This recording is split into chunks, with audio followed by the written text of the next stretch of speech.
الحمد لله نحمده ونستعينه ونؤمن به ونتوكل عليه ونعوذ بالله من شرور أنفسنا ومن سيئات أعمالنا من يهده الله فلا مضل له ومن يضلله فلا هادي له وأشهد أن لا إله إلا الله وأشهد أن محمدا عبده ورسوله أرسله بالهدى ودين الحق ليظهره على الدين كله وكفى بالله شهيدا اللهم صل على محمد وعلى آل محمد كما صليت على إبراهيم وعلى آل إبراهيم وبارك على محمد وعلى آل محمد كما باركت على إبراهيم وعلى آل إبراهيم إنك حميد مجيد أما بعد اتقوا الله عباد الله أعوذ بالله من الشيطان الرجيم بسم الله الرحمن الرحيم والذين يقولون ربنا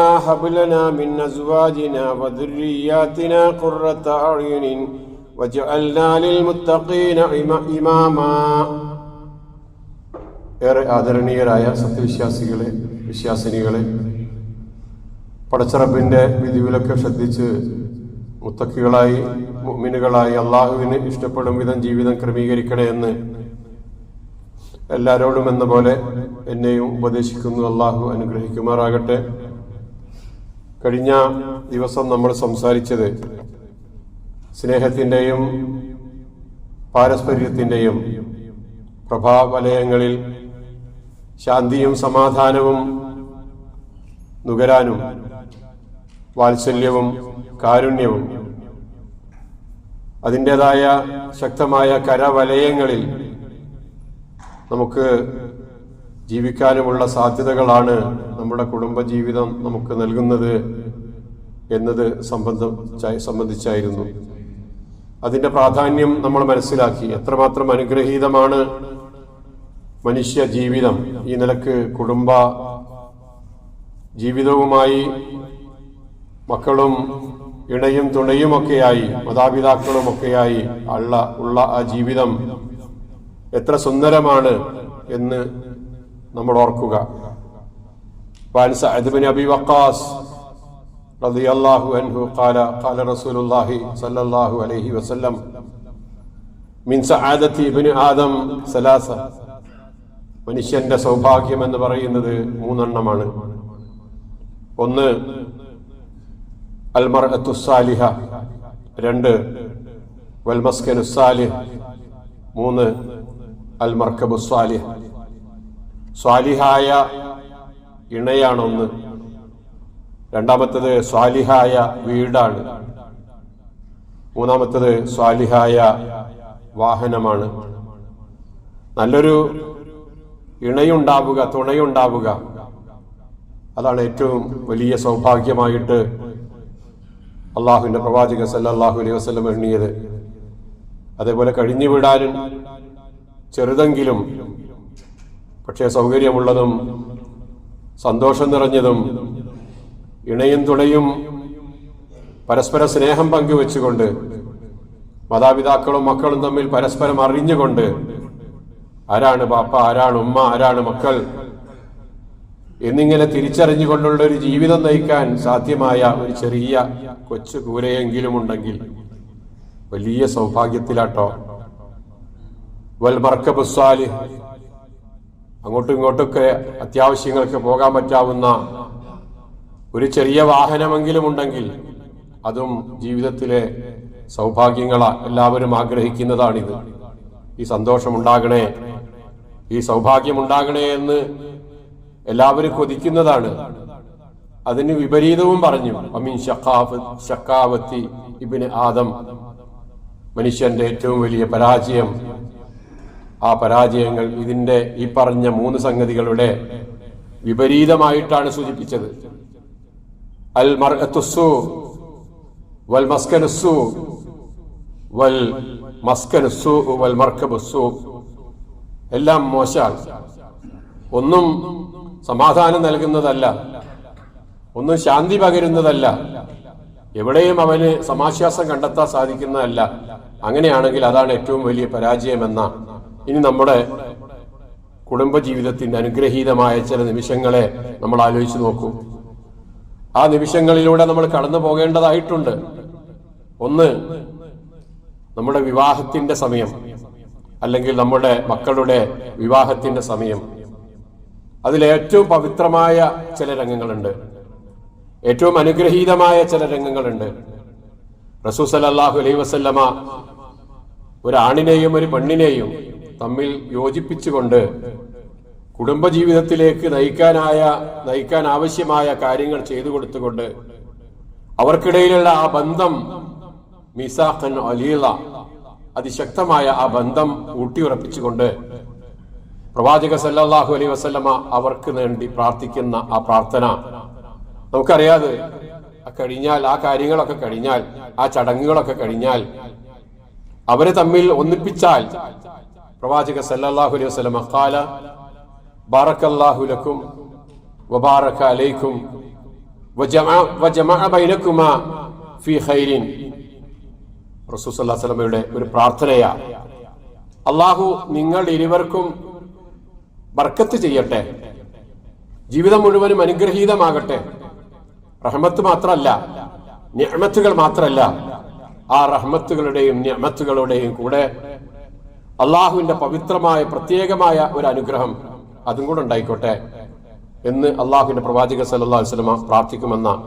അങ്ങനെ ജീവിതം ആരംഭിച്ചു കഴിഞ്ഞാൽ ആ നവദമ്പതികൾ ജീവിതത്തിലേക്ക് പ്രവേശിക്കുമ്പോൾ അവരുടെ 1-ാം തീയതി തൊട്ട് അവർ നടത്തുന്ന ഒരു പ്രാർത്ഥന ഉണ്ട്.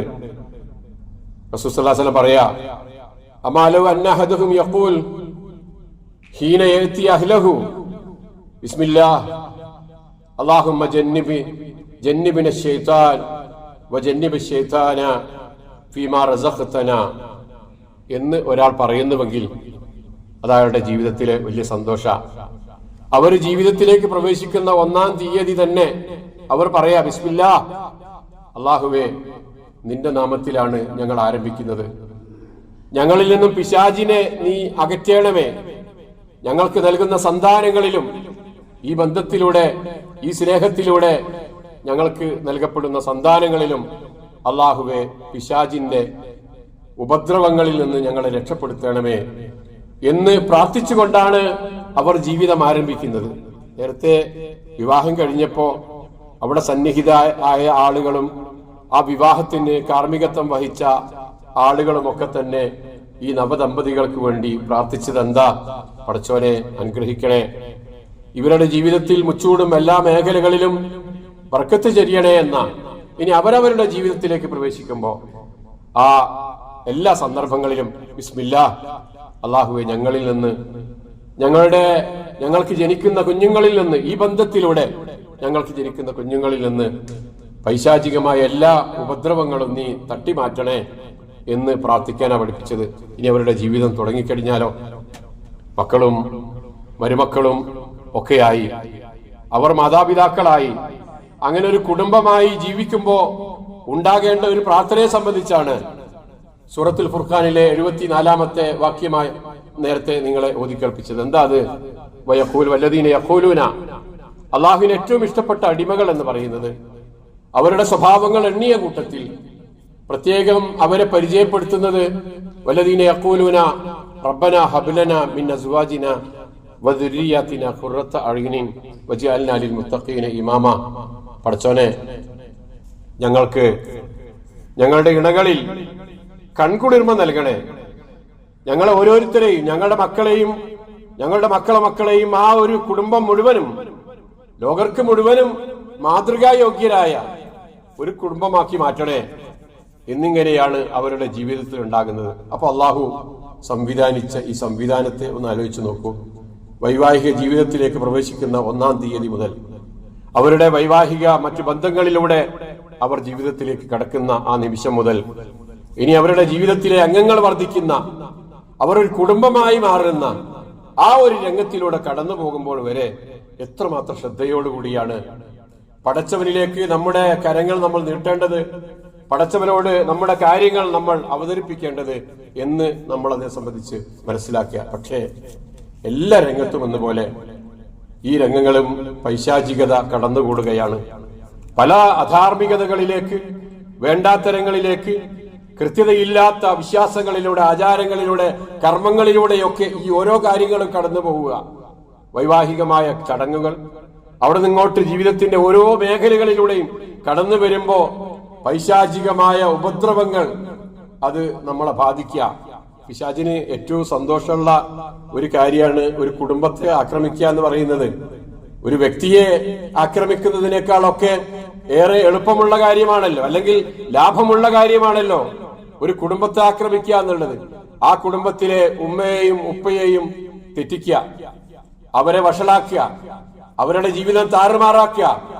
അത് കണ്ട് വളരുന്ന മക്കൾ അവരെ പോലെ ആ ഒരു അസ്വാരസ്യങ്ങൾ കണ്ടുകൊണ്ട് വളരുന്ന ആ കുടുംബ തകർച്ച, അല്ലെങ്കിൽ ജീവിതത്തിൽ ഒരു ശാന്തിയും സമാധാനവും ഇല്ലാതെ ഈമാനികമായ ഒന്നും തന്നെ ആ കുടുംബത്തിലല്ല. വലിയൊരു വീടുണ്ട്, പക്ഷെ നിസ്കരിക്കാൻ പോലും ഒരു സ്ഥലമല്ല ആ വീട്ടിൽ.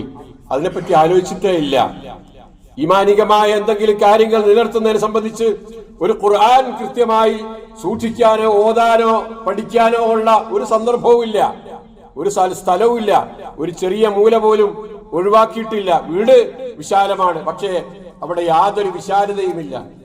ഈമാനികമായ കാര്യങ്ങൾ ആ വീട്ടിലേക്ക് കടന്നു വരാനുള്ള സാധ്യതകൾ വളരെ കുറവാ. വീട്ടിലോട്ട് കയറി പോകുന്നത്, വീട്ടിൽ നിന്ന് ഇറങ്ങിപ്പോകുന്നതൊക്കെ എന്തെങ്കിലും ബഹളങ്ങളോ അനാവശ്യമായ കാര്യങ്ങളോ കണ്ടുകൊണ്ടോ കേട്ടുകൊണ്ടോ ഒക്കെയുള്ള ജീവിതത്തിലൂടെ കടന്നു പോകുമ്പോൾ പിശാചിന് വളരെ എളുപ്പമായി ഒരു കുടുംബത്തെ ആക്രമിക്കാൻ.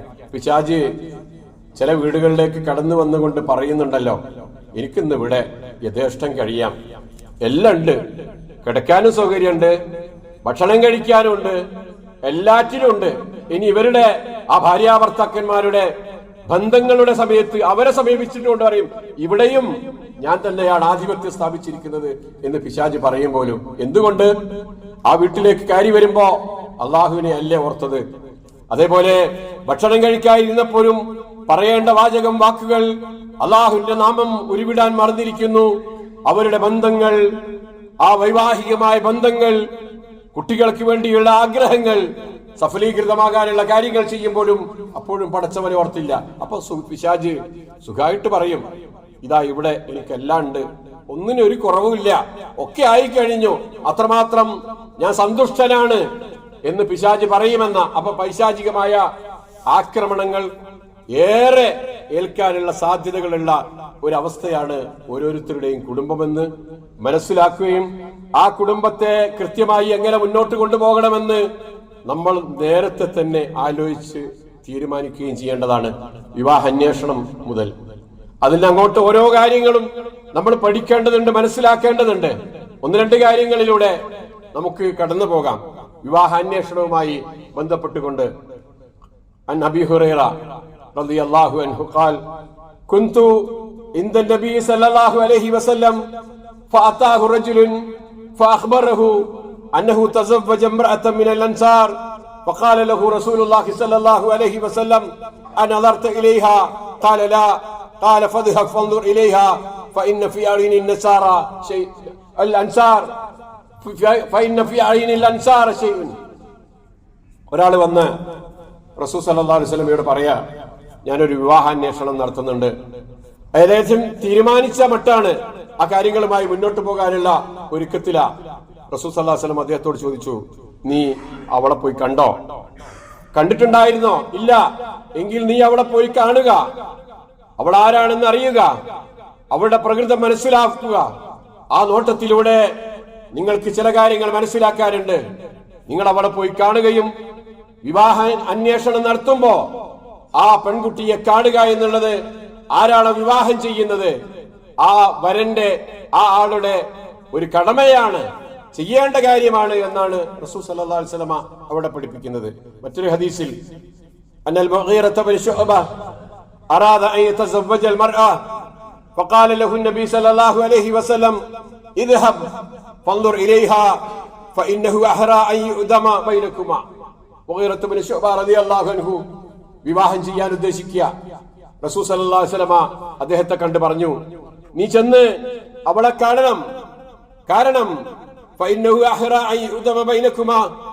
ഈ കാഴ്ച എന്ന് പറയുന്നത്, ആദ്യത്തിലുള്ള നിങ്ങളുടെ ആ കണ്ടുമുട്ടൽ എന്ന് പറയുന്നത് നിങ്ങൾക്ക് പരസ്പരം ഒന്നിച്ചു പോകാൻ സാധിക്കുമോ ഇല്ലയോ എന്ന് നിങ്ങൾക്ക് തിരിച്ചറിയാനുള്ള ഒരു മേഖലയാണ്. നിങ്ങൾ തമ്മിൽ രമ്യതക്കുള്ള ഒരു സാധ്യത ഒരുക്കുന്ന ഒരു കാര്യമാണ് നിങ്ങൾക്കിടയിലുള്ള രമ്യതക്ക് അത് ഇടവരുത്തും. അപ്പൊ നിങ്ങൾ തമ്മിൽ കാണണം എന്ന് പറഞ്ഞുകൊണ്ടാണ് റസൂൽ സല്ലല്ലാഹു അലൈഹി വസല്ലമ ഈ വൈവാഹിക ജീവിതത്തിന്റെ ആ ഒരു വാതിൽ തുറക്കാൻ വേണ്ടി അങ്ങനെ ആലോചിക്കുമ്പോ അവരെ ചെന്ന് കാണാൻ, പരസ്പരം കാണാൻ എന്നുള്ള അവസരങ്ങൾ ഇസ്ലാം ഒരുക്കുന്നുണ്ട് എന്ന് നമ്മൾ മനസ്സിലാക്കുക. അതാർക്കാ ഒരുക്കിയത്?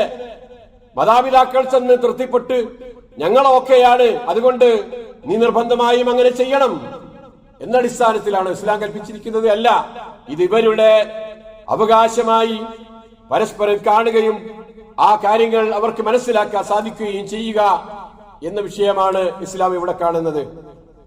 വിവാഹം അന്വേഷിക്കുമ്പോ ചില മര്യാദകൾ പാലിക്കേണ്ടതുണ്ട്. അൻ-ഉഖബത്ത് ബിൻ ആമിർ റളിയല്ലാഹു അൻഹു ഖാൽ സമിഅതു റസൂലല്ലാഹി സ്വല്ലല്ലാഹു അലൈഹി വസല്ലം യഖൂൽ ലാ യഹിൽ ലിംറിഇൻ മുസ്ലിമിൻ അൻ യഖ്തുബ അലാ ഖിത്ബത്തി അഖീഹി ഹത്താ യത്റക വലാ യബീഉ അലാ ബൈഇഹി ഹത്താ യത്റക.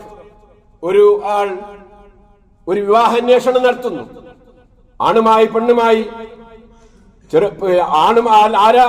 ഏതെങ്കിലും നിലക്കുള്ള ഒരു വിവാഹാന്വേഷണം നടത്തിക്കൊണ്ടിരിക്കുന്നതിനിടയിൽ മൂന്നാമതൊരാൾ വന്ന് അല്ലെങ്കിൽ രണ്ടാമതൊരു വിവാഹാലോചനയുമായി അതിനിടയിലേക്ക് കടന്നു വരാൻ പാടില്ല.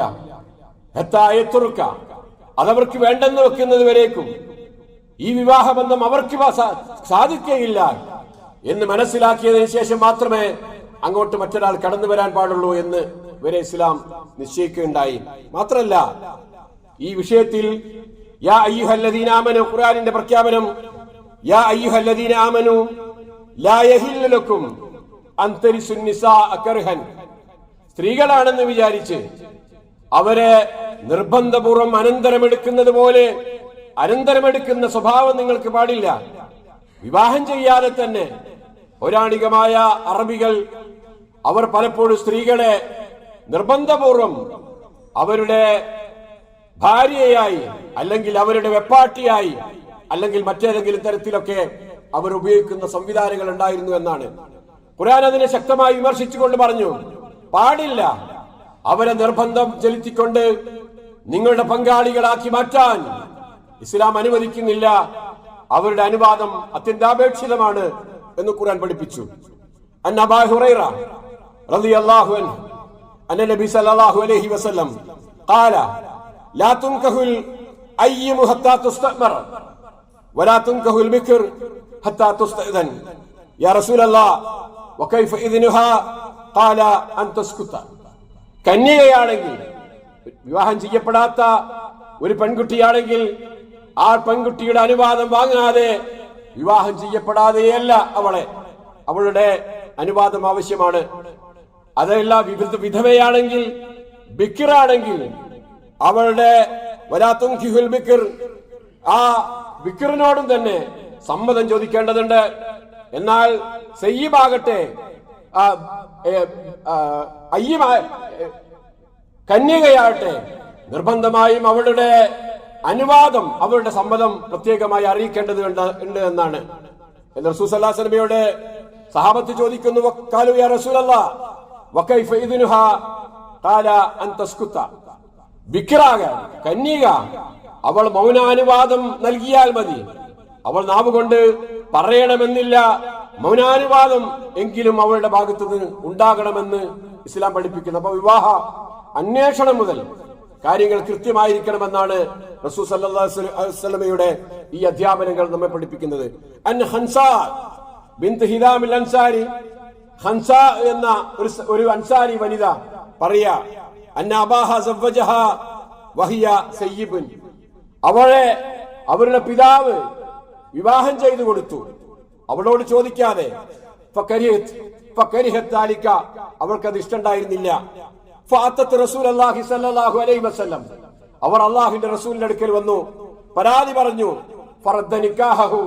റസൂൽ സല്ലല്ലാഹു അലൈഹി വസല്ലം പറഞ്ഞു, ആ നിക്കാഹ് അനുവദനീയമല്ല, അത് മുന്നോട്ട് കൊണ്ടുപോകാൻ പറ്റില്ല എന്ന് പറഞ്ഞ് ആ നിക്കാഹ് നിരുത്സാഹപ്പെടുത്തുകയാണ് റസൂൽ സല്ലല്ലാഹു അലൈഹി വസല്ലമ അവിടെ ചെയ്തത്. അത്ര കൃത്യമാണ് ഇസ്ലാമിലെ ഓരോ വിഷയങ്ങളും എന്നാണ് നമ്മൾ ഇതിലൂടെ മനസ്സിലാക്കേണ്ടത്.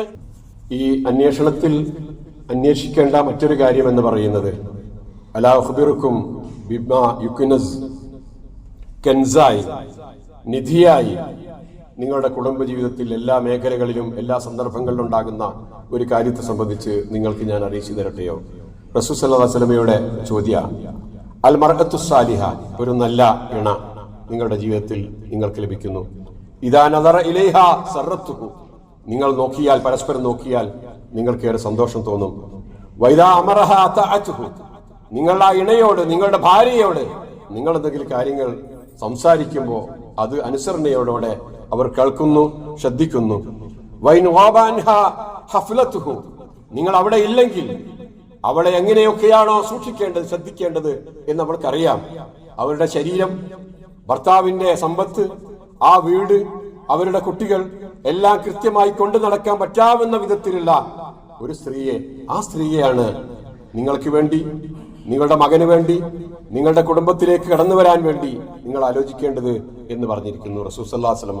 ഇദാതാകും മൻ തർലൗന ദീനഹു വഅമാനതഹു, നിങ്ങളോട് പലപ്പോഴും വിവാഹാന്വേഷണങ്ങൾ നടത്തുമ്പോ നിങ്ങളുടെ അടുക്കലേക്ക് ഒരാൾ കയറി വരുന്നുണ്ട്. അവന്റെ ദീനോക്കിയ ആളൊക്കെ നല്ലൊരു മനുഷ്യനാ, അമാനത്തഹു, വിശ്വസ്തനാണ്, ദീനുമൊക്കെയാണ്, അമാനത്തുമൊക്കെയാണ്. ഫസവ്വിജൂഹു, മറ്റൊന്നും നോക്കണ്ട, ഫസവ്വിജൂഹു, നിങ്ങൾ വിവാഹം ചെയ്ത് കൊടുത്തേക്കണേ. ഇല്ലാ തഫ്അലൂഹു തകും ഫിത്നത്തുൻ ഫിൽ അർളി വഫസാദുൻ കബീർ, ഇല്ല, ഇതല്ല നിങ്ങളുടെ തെരഞ്ഞെടുക്കുന്ന കാര്യമെങ്കിൽ, നിങ്ങൾ പ്രാധാന്യം കൽപ്പിക്കുന്നതെങ്കിൽ ഭൂമിയിൽ കുഴപ്പമുണ്ടാകാനാണ് അതുകൊണ്ട് സാധ്യതയുള്ളത് എന്ന് റസൂൽ സല്ലല്ലാഹു അലൈഹി വസല്ലം പറയുന്നു. അപ്പോ എവിടെയാണ് നമ്മൾ അന്വേഷണം, ഏത് വഴിയിലൂടെയാണ് പോകേണ്ടത്, എന്തിനാണ് പ്രാധാന്യം നൽകേണ്ടത് എന്ന കാര്യങ്ങളിലൂടെയുമാണ് നമ്മൾ കടന്നുപോയത്. അള്ളാഹു അനുഗ്രഹിക്കുമാറാകട്ടെ. നമ്മുടെ തെറ്റുകുറ്റങ്ങൾ അള്ളാഹു നമുക്ക് പുറത്തു തന്ന് അവന്റെ ജന്നാത്തുൽ ഫിർദൗസിൽ അള്ളാഹു നമ്മെ ഒരുമിച്ച് കൂട്ടുമാറാകട്ടെ.